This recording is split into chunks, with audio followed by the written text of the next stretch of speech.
Says it's live on YouTube. Yeah, it's good.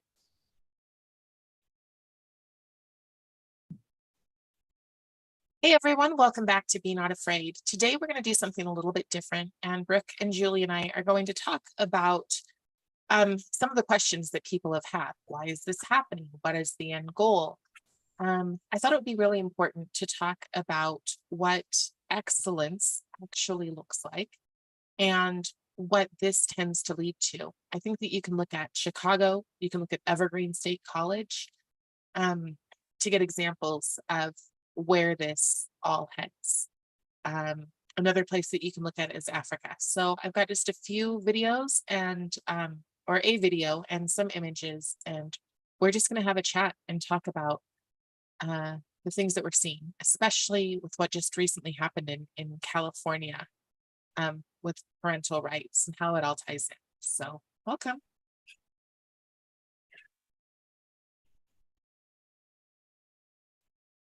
Chaos outside a South Loop 7-Eleven Sunday night. The crowd seen here rushing out of the store with their arms full of items, some throwing them in the air. Inside the store, aisles were ravaged and ransacked.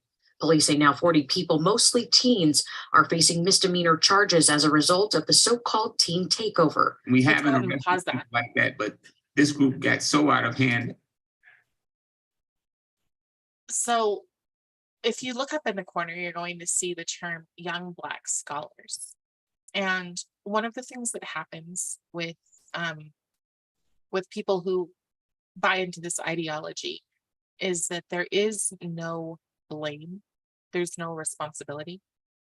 And so I'm not sure if this is a superintendent, but there's also a mayor, and the mayor is the one who coined the phrase young Black scholars. They openly said, do not talk about this town unless you live in this town and you're contributing to this town. But to tell people that they are scholars when they're not, there seems to be something wrong with that. What do you guys think? This is reminding me of Soviet Union, actually, in that the criminal element ruled the political prisoners.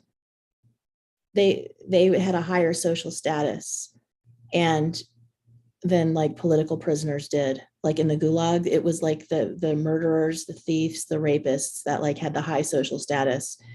It's different in different ways. It makes me sad that people are being taught that this is okay. And it's a weaponization of traumas of African Americans. That's what this is. That's what it looks like to me. Well, it's funny because I like wonder who they're fooling or who they're trying to fool. Is it themselves or because you see the picture and you see the heading and you're like, that doesn't line up. So like, what's their intended purpose of this?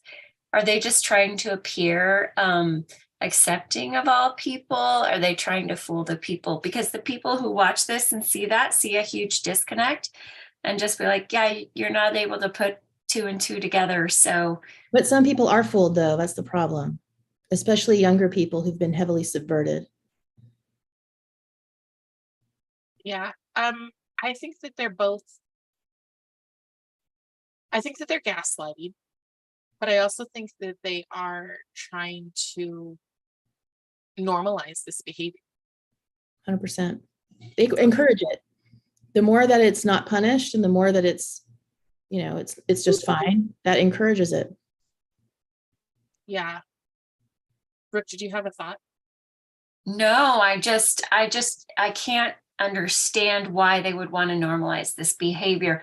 And I'm talking about useful idiots. I'm not talking about people who understand the agenda and are actively promoting it, but people who think, oh, this isn't happening. We want to be good to them. Like, I don't understand the motivation for doing that. Well, I think that it basically tells a narrative, even if it's a subconscious narrative, it's basically saying that this is the way African Americans act. And so an accepting person, an ally, won't judge it. I remember when they were looting and rioting in Seattle, and they would go to one example, they just closed the Nike store in Portland. And people, okay, my white friends would post, well, they need shoes or they need purses. And I'm like, why do you need a Gucci bag? Why can't you, why, if you just need your basics, why can't you, go to Ross? But they were justifying it because they couldn't bear the idea that they might be considered one of those bigots. They don't want to be, they don't want to be called racist, the ones that won't say anything about it. Yeah. So, but I think the most harmful thing is not to the useful idiots, but it's to the kids. Normalizing this and pretending that this is what Black kids do. I just think that they are becoming weaponized. They also scare other people. They're grooming the Black kids to be the cannon fodder for the revolution, the ones that at the top that are the people that want this, not the useful idiots, like Brooke said. That's a different category. But yeah, they're, and some people, yeah, anyways, it's sad. What we're gonna say, keep going. I mean, I've heard, I can't even remember his name. It was a number of years ago when there was some incidents. This was before George Floyd, and there was an African-American activist who had been pretty radical, but he started coming out and saying, no, they're setting us up, us meaning the young Black males, they're setting us up to be their cannon fodder and to be on the front lines. And we have to, decline to participate. Which is what happened. Rodney King? No, it was, I can't remember who it was. It was maybe 2018-ish, something around those lines. And I can't remember who it was, but. Well, in Cuba, they did that. They lined the people up and they said, we're gonna defend you because of your race. And people got activated. And then after the new people came into power, those people went to jail and were killed. So, because you can't have kids who behave this way. You can't have kids who inherently, their first thought is violence. Their first thought is disruption when you've put your systems in place. You can't. And you're talking about the Marxists. The Marxists, yeah, they purge that element once they're in power. Yeah. Meaning kill. Every single time. So go ahead. So just so I can understand this better, a better title of this would have been Delinquent Youth Displaying Their Physical Prowess in Chicago. Yeah. Okay. Yeah.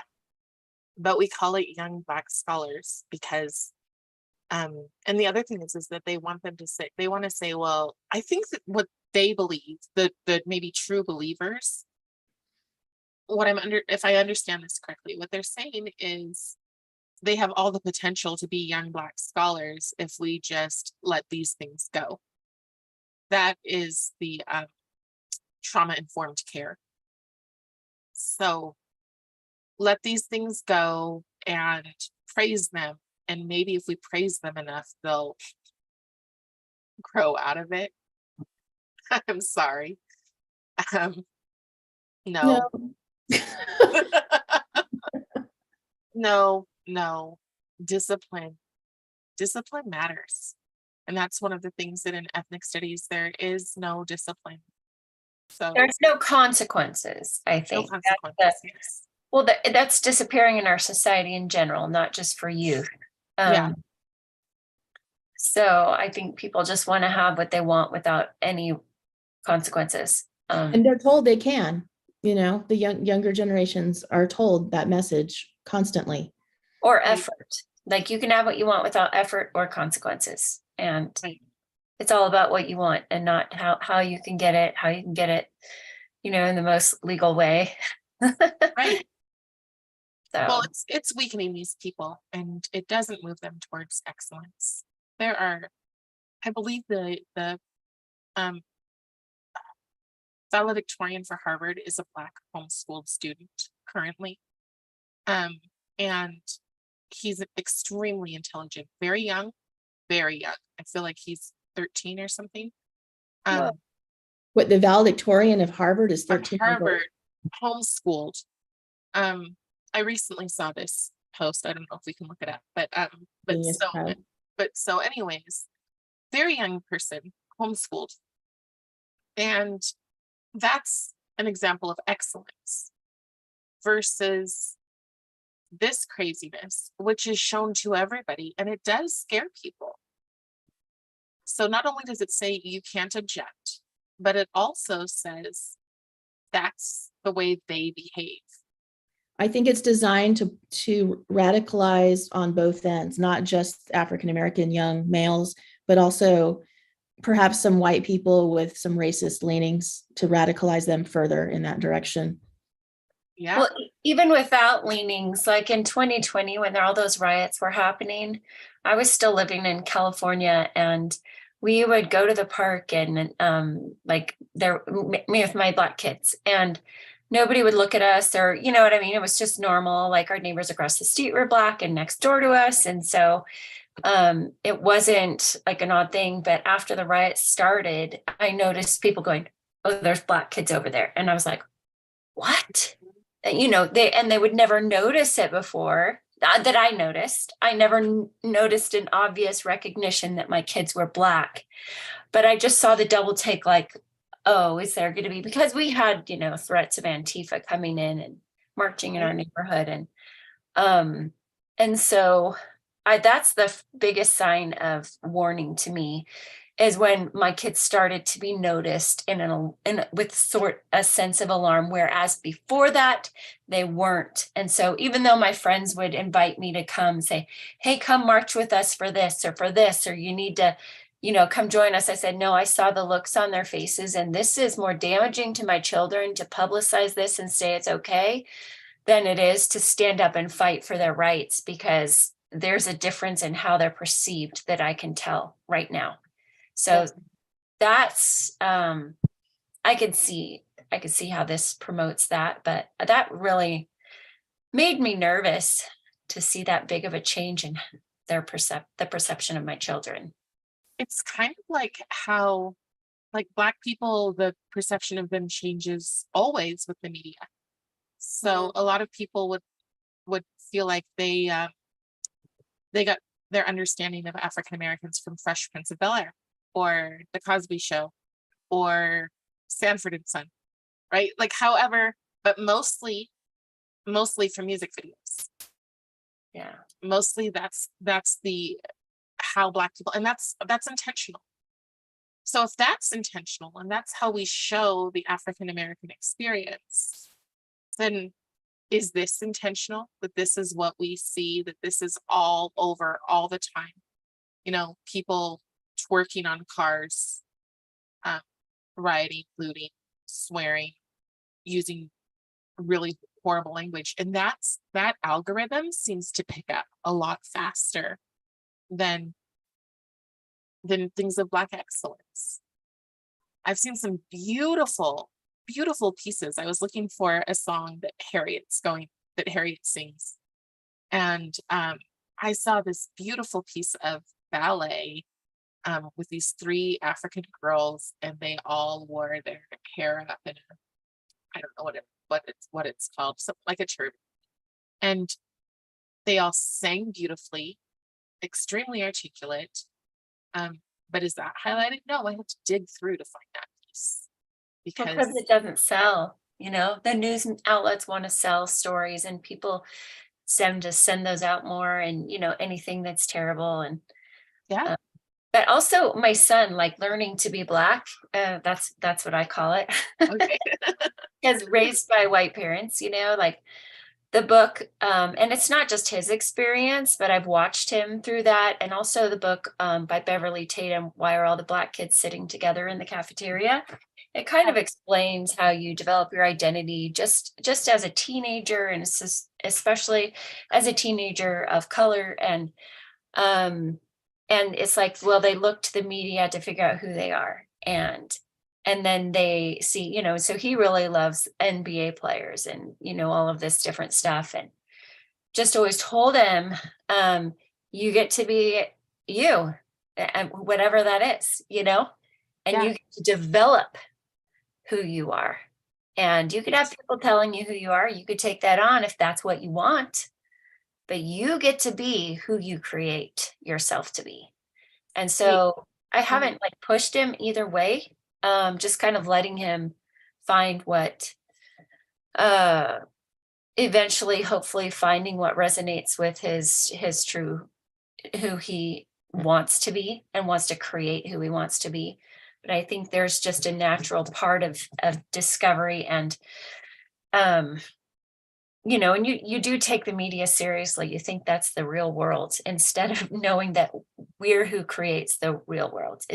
We're creating the true interactions between people in our everyday life. And it's not what the media is filling our minds with. So. Well, and to bring that back to ethnic studies, which has a prevalent narrative, right? So Has a what? Has a prevalent narrative. Sorry, my cold is kicking in. So they have ideas of this is what it means to be a minority. This is what it means to be marginalized. And it is this kind of thing. It is what the media tells them. It's not, because you wouldn't do that. You wouldn't say this is what it is to be a minority if you just looked at people as human beings, but you need them to fit into a collective. And this narrative, like this guy here, he puts people into that collective. Well, we can't judge them because that's just the way our young people behave. That is pretty vile, I think, because there's a lot of people who don't. There's a lot of kids who choose to not go out and act like this, who are sitting in their homes, not doing this. Yeah, and this is more racist than anything I've seen recently. I mean, this is incredibly racist to think that this is the expectation you would have for young Black people. Sorry. Yeah, absolutely. You want to keep watching it? We could keep watching it, or we can, yeah. I want to see it. Go ahead. I think we have to, yeah, go ahead. And we had no choice. Alvin Jackson saw the crowd at Roosevelt and Canal grow from a few dozen to a few hundred. Just a few kids. Then it got thicker and thicker and thicker, and they kept coming and kept coming and kept coming. Alvin says at first things appeared to be peaceful. Then a small group of teenagers started to block traffic and attempt to break into stores. Throwing the bottles, jumping on people's cars, trying to start fights, and trying to run into stores and stuff like that. Police say once the crowd got out of hand, officers had no choice but to make arrests. Can you pause it again? Yeah. Okay. So, sorry, somebody said yeah before me. So I just know that we have to stay paused. We can't watch the whole thing at a time. We can get, well, we're not monetized in the first place, but the teenagers, the ethnic studies, when it talks to them about choosing disruptive strategies, our kids are literally learning these things in school. They're learning how to choose disruptive strategies. Again, we think it's cute, or some people think it's cute when kids march around the school saying, we want chocolate milk, we want chocolate milk. But it turns into this for all of our kids. Who's demanding chocolate milk? It's just it was an example that a school did. A school had little elementary kids, kindergartners, walking around and doing a protest to demand chocolate milk. It was a social and emotional learning activity, teaching them how to be activists. Full on, they've got posters saying, we want our chocolate milk. And they're walking around, they're praised for rioting, they're praised for their protest. This is ethnic studies. And we start off with going, oh, isn't that adorable? My kid made a poster. And you're just like, I'd be like, you're never getting chocolate milk again if that's how you ask me. Like, right. Why do we want that to be the behavior that we have to deal with it? Like even the teachers. Because it's liberation. Because it's liberation. That's why. They want our kids to understand what it is to be quote unquote liberated. And then the other huge thing about this is that they don't want that relationship between the child and the parent. So your child is equal to you. It's called, I was just listening to this the other day, it's called the politics of childhood. The politics of childhood. Children are little adults. And it's taking a truth that as children grow and mature, they get more and more autonomy, and they get to develop themselves. For instance, my 9-year-old is in his room right now building some stuff, and that's his autonomous time. But then if my child wants to take my 9-year-old wants to take my car keys and go for a spin, it's not happening. Right. We're not teaching the responsibility to these kids. And that is the whole issue of the difference between excellence and whatever that craziness is that they need a guide, they need a mentor, and the mentor should be somebody who's actually been able to like get through life, not a person who's gotten through life because they have an ethnic studies degree and, are making a crap load of money teaching hatred, but somebody who's, go ahead. I have a question for you, Carrie. So I've been thinking about the intersection between, speaking of intersectionality between ethnic studies and social and emotional learning. And what it looks like to me, what this California curriculum and what might be implemented elsewhere is it's both ethnic studies and social and emotional learning, which are both Marxist, right, to override every subject in the school. And so it's maximal Marxist indoctrination. Would you have anything? Yeah, well, I think we've had that. Sorry, my fan just kicked on, but what it is remember I told you about the lady who said she wants it as ingrained as cinnamon is in cinnamon bread. This is in every single subject. And what we're finding out is that it's coming down from the United Nations. And so that's pretty much all that school is going to be. You have to go back to that thing I was saying about the 16% proficiency rate. So we have a 16% proficiency rate for African-American kids. Now, instead of raising the bar for them, we need to lower the bar for everyone else. So we have, even with that, we have a graduation rate in Utah of 98%. 16% proficiency, or overall, I believe it's like 30% for one and under 40 for the other. And everybody's graduating.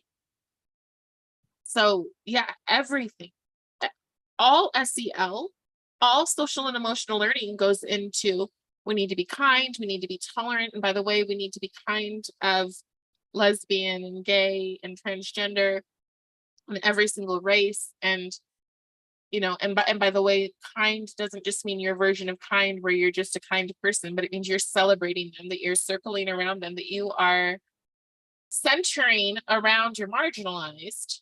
And then we go into ethnic studies and it says the double helix is to center around your marginalized. And they're the exact same thing. And then the other side effect is the white, middle class, Christian, heterosexual, male, power, privileged people get to take a seat. And well, it's not only they're getting to take a seat. You have to be real about this. And the highest rate of kids who actually commit suicide are cisgender white males, because they're the ones who have to listen to this. It's not taking a seat. They're the ones who are getting beaten down. It looks like masochism. So they're getting beaten down, or they're trying out their gender identity because, oh my God, please don't put me in this category of oppressor. Please give me any way out. Oh, well, here's your way out. Here's your way out. I put that for my friend and I'm like, hey, that's who's really committing the most suicide, are the white males. She's like, yeah, because the Christian churches are making them, the LGBTQ, feel whatever. So I was like, okay, well, you can't win. If people don't want to be convinced of what's going on, you're just like, yeah, well, yeah, and that's true. But I do think we win by little things like this. I do think we win by jumping on and having conversations that somebody stumbles across and goes, oh my gosh, I'm not alone. Oh my gosh, these people make sense. So Oh, no, I'm not, I'm saying we definitely need to get our voices out there, but there are some people who won't listen and will spin it however they want. And Yes. so we just let them, and, Yeah, and then we say, can't be keep bothered by it. speaking. Yeah, so. Yeah, we're gonna say, I mean, Julie. yeah, I wanted to mention, so I've mentioned James Lindsay a few times, and I know Carrie, you followed him quite a lot. And Brooke, I'm not sure if you have, but you would probably love his content. But one of the main people exposing the communist agendas in America. But he has said, I've heard it in a couple interviews from him, that what got him started on this path was, of course, his grievance studies papers, where he and two other academics wrote all these fake woke academic papers. And one of the ones that they wrote was it was about, and I haven't read it, but I've heard James Lindsay talk about it. It was actually suggesting that in the classroom, that the white boys and the oppressor kids needed to be made to sit on the floor and needed to be humiliated, but they would do it with kindness. And then when they got the paper, but listen, when they got, and that's what the fake, again, it was a fake woke academic paper, but when they got it back from the reviewers, this is actually what James Lindsay said got him started on this path of digging even deeper and exposing all of this.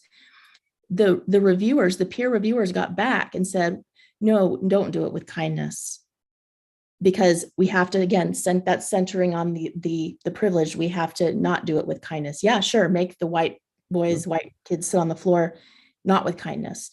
And so James Lindsay said in a couple of interviews that freaked him out, and he had to take a couple of weeks, and he realized it was the seed of genocide that he was witnessing.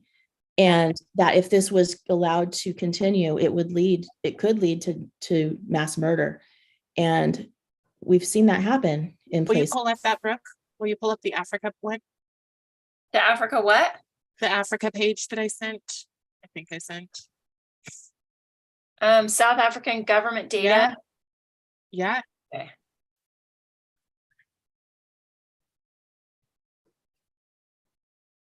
There's my messy desktop. Yes. Between 58, and this is still going on. 58 and 74 murders on farms annually. What they won't tell you in this is that these are white farmers. It started with land acknowledgements. It started with as simple as what we have in our ethnic studies. We need to acknowledge that Native Americans, they need to acknowledge that white people took the land from Black Indigenous people. So we need to acknowledge this, and then we need to tell them to leave. And if they don't leave, we need to kill them. And this is literally happening right now. You can watch TikTok videos and watch people crying and screaming, and they get no help because they're golden, and we can't help the golden children. And this is the stuff that truly keeps me up at night, because this is what some very sadistic people. I found out that one of the people who heads this up in our state went from making about $30,000 a year to making $142,000 a year, because she is the head of DEI. In 1 year, she got that large of a raise. Head for the state of Utah for DEI, or for what? For a school district, but I can't say which one. But okay. Yes. So, but it's out there. It's available for anybody who wants to see it. Can we specify what DEI is for those who may not be it? Sure. Diversity, equity, and inclusion. Again, as I always say, diversity never means diversity of thought. So currently I have 2 reporters who will not cover a thing that I have to say, despite the fact that I have evidence and resources, because I don't have the right Black narrative. So there's diversity of thought. There is equity, which always means equal outcomes, no matter how hard a person works or doesn't. And inclusion means we must center around the so-called marginalized, even at the age of kindergarten. We must center around some children and push other children who are deemed to have privilege to the sides. So where this goes is you go all the way, if you follow the lines, you will get to the situations in Africa.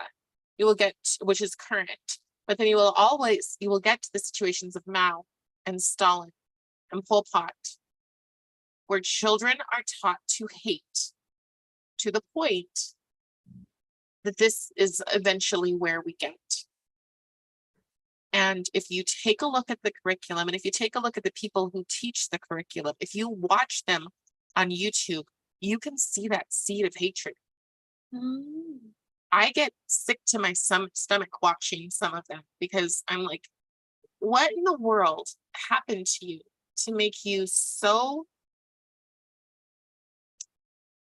almost superior? I mean, it is. There's not just white superiority. There's also Black. There's also Latin. There's everybody can be superior. And when you have taken on this seed that you have been hurt so badly that you must hurt others, I mean, I've heard that a million times, right? Hurt people. Why are we putting those people in charge of our children? These are people who want to hurt others. Because they mask it and they don't say this is about hatred, this is about love. So it's really about discernment is what's happening. Let's see, is it demonstrative of love or of hate? Is it the seed of love or of hate? And really, that's what we're looking at. And what will it create for us, love or hate? And, you know, if you continue to divide people up, I think that just creates further division. But I think they also redefine love. Yeah. Because part of their love means that we can treat people who don't love in the same way we do, like they're inessential, like they're crap. And that is, people who think that way have no business being around our children. Well, my biggest concern is there are always going to be people who are just in darkness, right? And who want to be and who like it. But when there are people who don't see the darkness and they think it's light and they think it's goodness, that's who I really want to talk to and say, how can you discern the difference? How can you know that this will create what you're hoping it will create? And I think, you know, where the studies, you know, look at Evergreen, look where it goes, show me. Right. So convincing those people who are still listening or who they really truly want good things, but they're misguided. I think the test is simple, but if you just sit down and say, hey, this one activity, because it was funny because my daughter was in the CRT movie that was a year and a half ago that came out. And she was literally crying when she was on the line and that says, hey, if you're white, take a step forward. Hey, if you're this, take a step forward. And she was intentionally, the privilege walk, she was intentionally left on the back row. And she was literally crying for real. She'd never experienced a privilege walk before, luckily. But to see that you're left behind when, you know, what will this create? And then animosity, hatred, whatever. And surrounded in her sphere that I've noticed are people who love and support her directly, family, friends, community, neighbors, and to say, no, actually, this is your real experience right here. This privilege walk is really how your life is.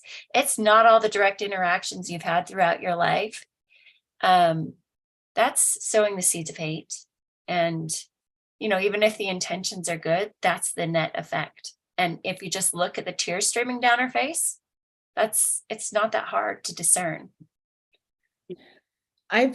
After we've done a lot of calls together and we've had some other people, and it's been really illuminating for me personally. And I actually feel like I've boiled down, you guys have helped me boil down the absolute essence of why communism is so seductive to people and why they get tricked. And I believe what it is because the human condition, trauma is a part of it has been a part of the human condition, unfortunately. And we have ancestral trauma piled up upon our own traumas, as you know, especially if people, I do believe, like if you're Native American, if you're African American or whatever, there can be ancestral traumas that are like really needing to be healed there. And we live in an era where these traumas have boiled up to the surface. They're not just going to be suppressed anymore. And communism the Marxists do a really good job of validating trauma, but then they validate really well, and then they weaponize. What we need Christians, we need people of good faith to validate the traumas and provide the real solution, which is healing and forgiveness, because those are the two paths. Suppress, you can keep suppressing, but I think that's we can't keep doing that anymore. So there's either the heal and forgive from our traumas and move forward and rise up, or channel that trauma into hatred and rage and destruction, which is what communism and Marxism do.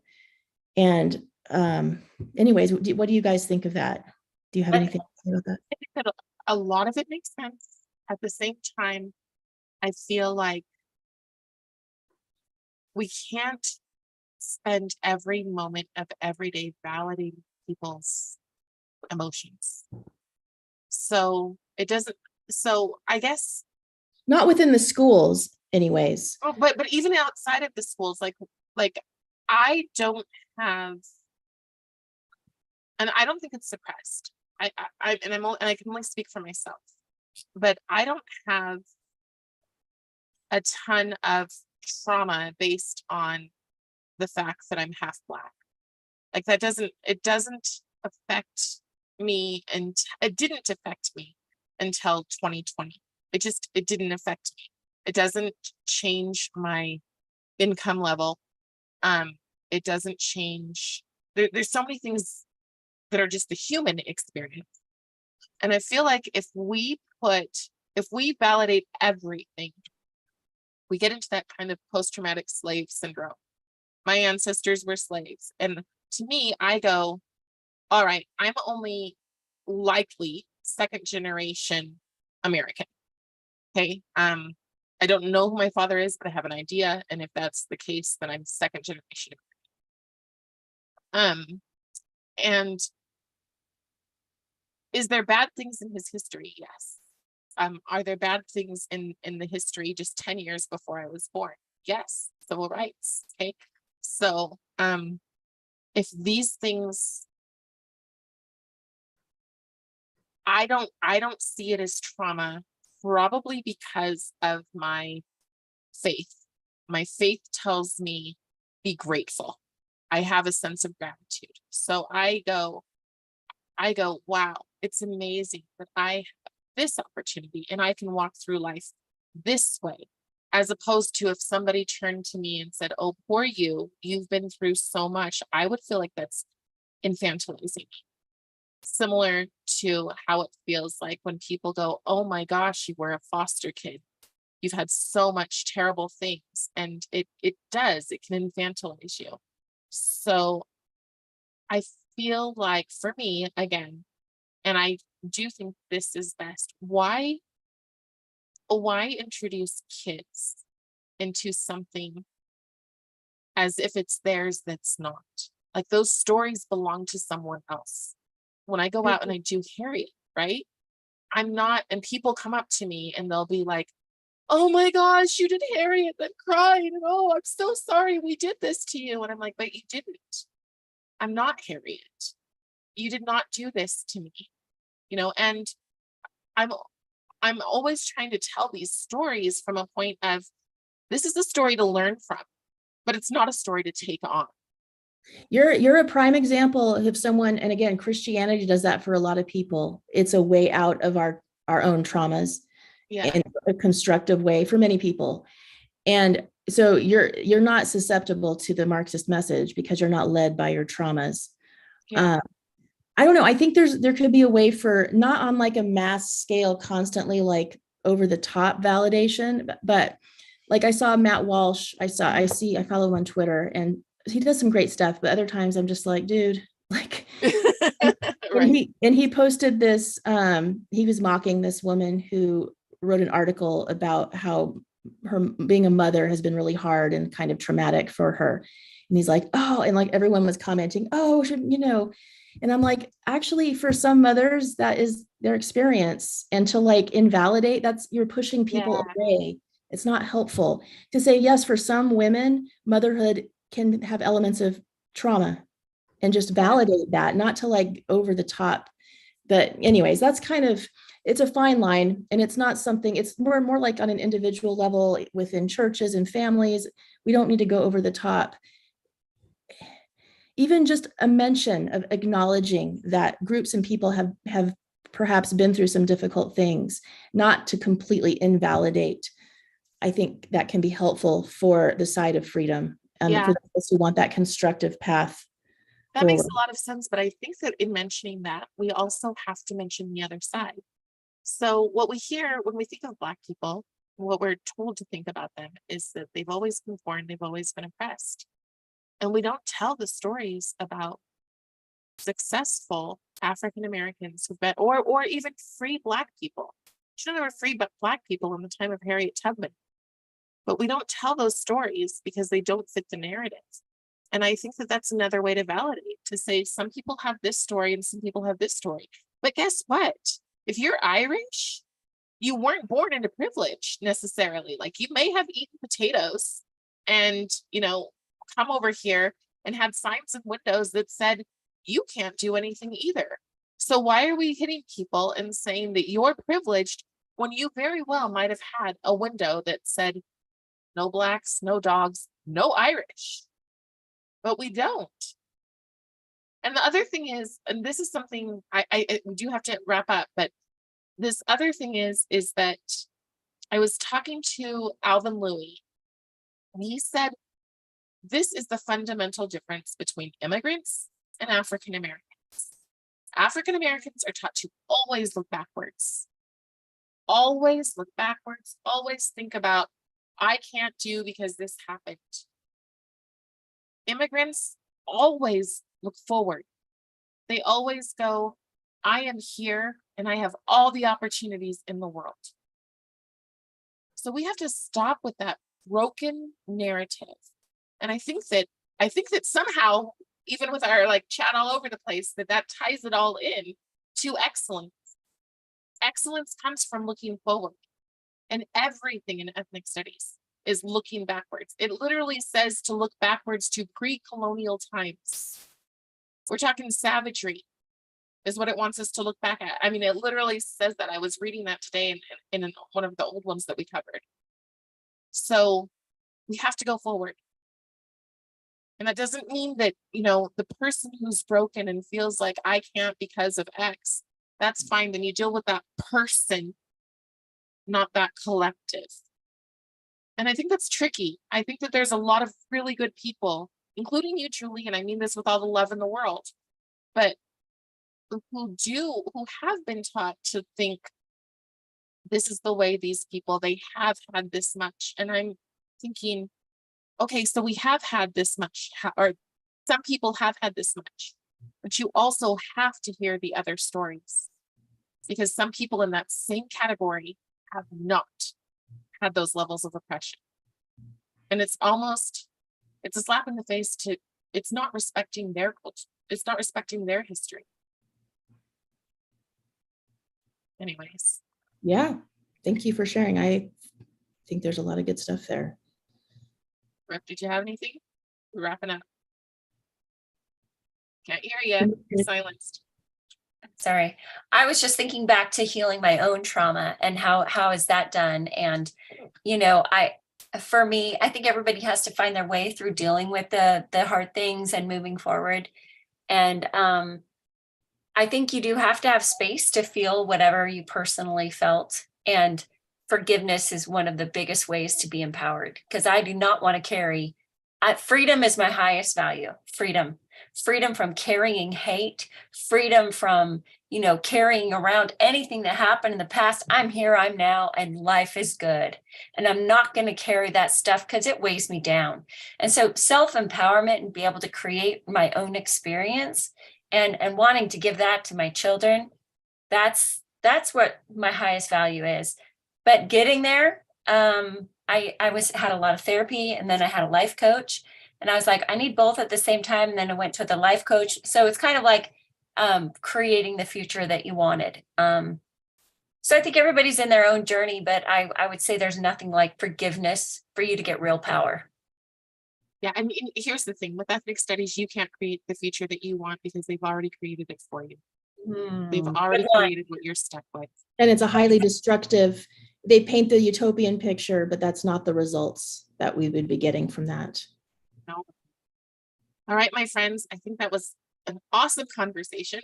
So thank you so much. And we'll see you next week. Julie, I hope we'll be able to see you. Julie is doing Beneath Sheep's Clothing, the documentary. Your YouTube channel is also Beneath Sheep's Clothing, right? It's just Julie Beeling. It's Julie Beeling. So please look her up. That documentary is going to be amazing for furthering the work and hopefully just exposing people to the truth. So thank you so much. And please remember to subscribe if you're watching, because that's the only way that you'll see live. So thank you so much. Bye. See you guys.